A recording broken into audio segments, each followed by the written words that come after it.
Hello friends, welcome to my YouTube channels. मेरे YouTube channel पे जुड़ने के लिए मैं उमेश पटेल आप सभी दर्शकों का हार्दिक धन्यवाद करता हूं। आज हम बात करेंगे योनि दोष क्या है और ये योनि दोष का कुंडली मिलान के अंदर क्या उसका प्रभाव रहता है। तो पूरा मैं आपको डिटेल में आज समझाऊंगा। तो जो अष्टकूट मिलान जब हम करते हैं तो अष्टकूट मिलान के अंदर हम एक योनि मैत्री आती है, वो हम देखते हैं। तो उसका सीधा संबंध हमारे संतान के साथ जुड़ा हुआ है। यानी जब युवक और युवती का कुंडली मिलान करते हैं तो यहाँ से योनि मैत्री देखी जाती है, और योनि मैत्री नहीं होती है तो संतान होने में प्रॉब्लम होती है। तो जब भी अष्टकूट मिलान करते हैं तो योनि मैत्री का बहुत इम्पोर्टेंट पार्ट होता है। जैसे कि नाड़ी दोष है, बकुट दोष है, वो उसके साथ इनका भी दोष देखा जाता है। तो यहाँ पे आप देख सकते हो, यहाँ पे मैंने एक टेबल ड्रॉ किया है। 14 प्रकार की योनि होती है। यहाँ पे आप गिनोगे तो यहाँ से तो ये 14 प्रकार की योनि है। और यहाँ पे नक्षत्र दिया गया है। यानी इसका मीनिंग क्या है कि किसी लड़के का या लड़की का जन्म अश्विनी, ये जो यहाँ पे लिखा है अश्विनी और सतभिषा, ये दो नक्षत्र में हुआ है जन्म, तो उसकी योनि होगी अश्व योनि होगी। वैसे बहुत सारे यहाँ पे आप देखोगे, किसी का मान लो कि मूल और आद्रा नक्षत्र में जन्म हुआ है तो उनकी होगी स्वान होगी। उसके बाद है मूषक है तो उसका मघा और पूर्व फाल्गुनी में जन्म हुआ है तो उसका मूषक योनि होगी। तो ऐसी यहाँ से आप गिनोगे तो ये देखो 1 2 3 4 5 6 7 8 9 10 11 12 13 और 14, यानी 14 प्रकार की योनि होती है। और यहाँ पे योनि मैत्री किया जाता है जिस नक्षत्र में जन्म हुआ है उस नक्षत्र के आधार से यहाँ पे योनि मैत्री किया जाता है। और ये बहुत ही इम्पोर्टेंट है योनि मैत्री करना, क्योंकि जो योनि का मैत्री नहीं होता है तो उसके बाद संतान होने में दिक्कत रहती है। तो अभी मैं आपको समझाता हूँ कि कुंडली मिलान के अंदर योनि मैत्री कैसे देखी जाती है और उसका कैंसलेशन कैसे हो जाता है। कई बार क्या होता है कि आप अष्टकूट मिलान करते हो तो योनि मैत्री में उनका महत्तम गुण है 4 गुण है और उनके सामने सामने जीरो लिख के आता है। तो यहाँ पे क्या होता है कि योनि मैत्री नहीं होती, यहाँ पे 0 मार्क्स यहाँ पे आते हैं। मगर उसका परिहार भी हो जाता है, क्योंकि ये सॉफ्टवेयर को पता नहीं होता है कैसे परिहार हो जाता है। तो वो जो परिहार हो जाए तो यहाँ पे 0 की जगह पे उनको 4 अधिकतम यहाँ पे गुण मिलते हैं जब परिहार होता है। तो ऐसे कैसे देखा जाता है मैं आपको यहाँ पे भी समझाता हूँ। देखो यहाँ पे योनि मिलान के पॉइंट्स मैंने लिखे हैं। यहाँ पे आप देखो कि वर और कन्या की एक ही योनि होने पर 4 अंक यहाँ पे मिलेंगे। यानी वर और कन्या, आप एक एग्जांपल लेते हैं हम। देखो यहाँ पे लड़का और लड़का का जन्म हुआ है स्वाति नक्षत्र के अंदर और लड़की का जन्म हुआ है हस्त नक्षत्र के अंदर। तो उन दोनों का योनि कौन सा हुआ? महर्षि योनि हो गया। तो यहाँ पे उनको 4 अधिकतम मार्क्स होने मिलेंगे उनको। तो ऐसे ये देखा जाता है। और एक 0 मार्क कैसे मिलता है ये भी यहाँ पे मैं आपको दिखाता हूँ कि वर और कन्या की महाशत्रु योनि पर उनको 0 अंक यहाँ पे मिलते हैं, 0 अंक। तो महा अंक कैसे, सॉरी, महा शत्रु योनि कैसे देखा जाता है? तो यहाँ पे जो उनकी योनि एक दूसरे के साथ नहीं मिलती तो वैसे केस के अंदर यहाँ पे उनको 0 मार्क्स मिलते हैं। मान लो कि यहाँ पे वानर योनि है, वानर योनि है, बरोबर। लड़के की वानर योनि है और लड़की की सिंह योनि है। तो यहाँ पे कैसा कंडीशन हुआ? ये महाशत्रु योनि हो गई यहाँ पे, महाशत्रु योनि। तो यहाँ पे क्या होगा? यहाँ पे उनको 0 मार्क्स मिलेंगे। ये लड़के की है, मान लो कि ये लड़का की है और ये लड़की की है। तो ये दोनों महाशत्रु हो गई। तो यहाँ पे उनको गुण कितने मिलेंगे? 0 गुण मिलेंगे यहाँ पे। तो यहाँ पे योनि दोष उनको लगेगा। तो ऐसे देखा जाता है। सिंपल मैंने एग्जाम्पल के तौर पे आपको समझाया। अभी मित्रों, हमें क्या करना है? योनि दोष लगता है तो आगे नहीं जाना है, शादी कैंसिल कर देनी, ऐसा नहीं सोचना है। उसमें उसका कैंसलेशन भी हो जाता है। और कैसे कैंसिल हो जाता है? 14 प्रकार की योनि है तो उसके परिहार के कुछ नियम है, मैं आपको बताऊंगा। अभी हम नेक्स्ट स्लाइड में देखेंगे कि कितने टाइप्स की योनि होती है। तो यहाँ पे मैंने एक स्लाइड पे लिखा है, देखो, स्वभाव योनि।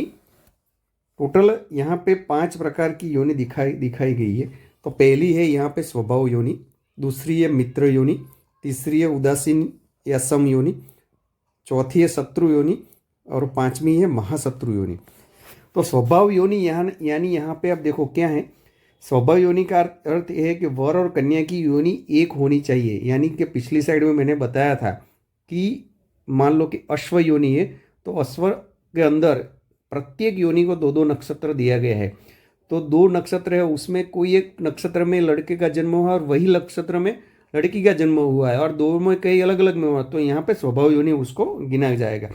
वैसे ही यहाँ पे मित्र योनि, तो मित्र यानी विवाह होने पर वैवाहिक संबंध यहाँ पे मधुर होते हैं जब मित्र योनि होती है। तो उसका बाद आता है उदासीन या सम योनि। तो उसका क्या होता है कि यदि लड़के और लड़की की कुंडली में योनियाँ परस्पर उदासीन स्वभाव की है तो वैवाहिक संबंध औसत ही रहते हैं। उसके बाद आती है शत्रु योनि। तो शत्रु योनि में क्या होता है कि वह यदि वर और कन्या की परस्पर योनियाँ शत्रु स्वभाव की है तो इसमें वैवाहिक संबंध के लिए अशुभ माना गया है और संतान होने में भी प्रॉब्लम होता है। उसके बाद है महाशत्रु योनि। तो महाशत्रु योनि में वर और कन्या की योनियाँ महाशत्रु होने पर दोनों के लिए अशुभ मानी गई है। इससे दाम्पत्य जीवन में वियोग कष्ट सामना करना पड़ता है, यानी उनको संतान प्राप्ति में और दूसरी बहुत सारी दिक्कतें यहाँ पे आती है। तो ऐसे यहाँ पे इसके 5 टाइप से और ये देखा जाता है। और पीछे की स्लाइड में मैंने बताया कि यहाँ पे कैसे उनके गुण मिलते हैं। उसका अधिकतम 4 गुण मिलते हैं और 0 अंक प्राप्त होता है न्यूनतम। तो ऐसे यहाँ पे मिलते हैं, 0 भी मिलते हैं, 1 भी मिलता है, 2 अंक भी मिलते हैं, 3 अंक भी मिलते हैं और ज़्यादा से ज़्यादा 4 अंक मिलते हैं। अब मित्रों हम जानेंगे कि उसका परिहार कैसे होता है। हमने सॉफ्टवेयर में डाला कि यहाँ पे योनि दोष लग रहा है, तो योनि दोष जब लगता है तो 4, मान लो कि महाशत्रु योनि दोष लगा तो 4 में से 0 मार्क्स आए। मगर यहाँ पे उनका कैंसलेशन भी हो जाता है। तो कैसे कैंसिल हो जाता है, अभी हम उसका परिहार कैसे होता है मैं आपको रूल्स बताऊंगा अगली साइड के अंदर। देखो यहाँ पे मैंने लिखा है कि कैसे कैंसिल हो जाता है। यहाँ पे कई नियम्स बताए हैं। देखो यहाँ पे योनि दोष का परिहार, तो ये जो नियम से यहाँ पे योनि दोष का परिहार हो जाता है। तो यहाँ पे पहला रूल्स क्या है, तो पहला रूल्स यहाँ पे मैंने लिखा है कि पहला, यदि किन्हीं 2 व्यक्तियों की कुंडली में योनि दोष मौजूद है तो उनका यह दोष स्थगित हो सकता है। तो दोनों के राशि स्वामी मित्र हो तो वो मित्र की तरह व्यवहार करते हैं, यानी कि दोनों के पहला जो नियम है उसके राशि स्वामी एक हो। मान लो कि वृषभ राशि है, उसकी लड़के की वृषभ राशि है और लड़की की तुला राशि है, तो उनके राशि स्वामी कौन हो गए, शुक्र। ये दोनों के राशि स्वामी शुक्र हो गए। तो यहाँ पे क्या लिखा है कि राशि स्वामी मित्र ग्रह या एक ही होने पर यहाँ पे नाड़ी दोष नहीं लगता। अभी मान लो कि लड़के की वृषभ राशि है और तुला की जगह पे यहाँ पे लड़की की कन्या राशि है, तो कन्या का अधिपति कौन हो गए, बुध देव हो गए। तो यहाँ पे ये दोनों क्या है, मित्र है, ये दोनों मित्र है। और ये तुला और वृषभ राशि तो एक ही अधिपति थे, शुक्र देव, तो लगेगा ही नहीं। और ये दोनों मित्र है तो यहाँ पे भी नाड़ी दोष योनि मैत्री योनि दोष यहाँ पे नहीं लगेगा। उसके बाद है दूसरा नियम, यदि वर तथा वधु की कुंडली में राशि स्वामी एक ही ग्रह है तभी योनि दोष का परिहार हो जाता है। यानी यहाँ पे मैंने आपको बताया कि वृषभ और तुला, मान लो कि भी दूसरा एग्जाम्पल देता हूँ, जो लड़का है उसका राशि स्वामी है शनि और राशि है मकर राशि है उनकी, और जो लड़की है उनकी कुंभ राशि है। तो ये मकर और कुंभ ये दोनों के राशि स्वामी कौन हो गए, शनिदेव हो गए यहाँ पे। तो यहाँ पे भी नाड़ी दोष नहीं लगेगा, ये दूसरा नियम है। और ये उसके बाद आता है तीसरा, यदि वर तथा कन्या के नवमान स्वामी आपस में मित्र है तो भी योनि दोष कैंसिल हो जाता है। यानी दोनों के नवमान स्वामी आपस में मित्र है तो यहाँ पे नाड़ी दोष नहीं, योनि मैत्री हो जाती है, यहाँ पे योनि दोष नहीं लगता है, यहाँ पे कैंसिल हो जाता है। यानी नवमान स्वामी आपस में मित्र हो तो जो D9 चार्ट के अंदर नवमान कुंडली जो हम बोलते हैं D9 के अंदर, D9 चार्ट के नवमान स्वामी यहाँ पे मित्र होने चाहिए। चौथा नियम है, वर तथा वधु की कुंडली में भकुट दोष नहीं, तब योनि दोष का परिवार हो जाता है। यानी जो भकुट दोष होता है, भकुट दोष, तो आपको मालूम है, मैंने मेरे पिछले वीडियो में समझाया कि भकुट दोष में 7 में से 7 मार्क्स आते हैं और दूसरा है 7 में से 0 आता है। तो जब हम मिलान करते हैं तो 7 गुण उसके प्राप्त हुए आपको अष्टकूट मिलान के अंदर, तो यहाँ पे योनि दोष नहीं लगेगा, कैंसिल हो जाएगा। उसके बाद आता है 5वां रिम्स, वैश्य शुद्धि, अर्थात वैश्य मिलान होने पर जो अष्टकूट मिलान के अंदर वर्ण वैश्य ऐसे जो कूट आते हैं मिलान करने के लिए, तो उसमें जो वैश्य मिलान होता है, वैश्य मिलान हो जाता है, तभी ये योनि दोष का परिहार हो जाता है। तो ऐसे 5 रूल्स है यहाँ पे मैंने आपको बताया। तो ये रूल्स आपकी कुंडली मिलान के अंदर जब आप देखते हो तो ये एप्लीकेबल है, यानी आपको ये लगते हैं रूल्स, ऐसे केस के अंदर आपको योनि दोष नहीं लगेगा, कैंसिल हो जाएगा और आप आगे जा सकते हो, क्योंकि ये योनि मैत्री करना जरूरी है और नहीं किया तो फिर संतान होने में और वैवाहिक जीवन में वर और वधु को कुछ दिक्कतें आ सकती है।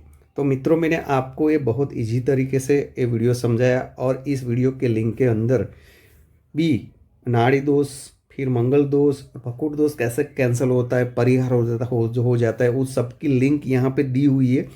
आप देख के अपने तरीके से ही पता लगा सकोगे कि कैसे ये कैंसिल होता है।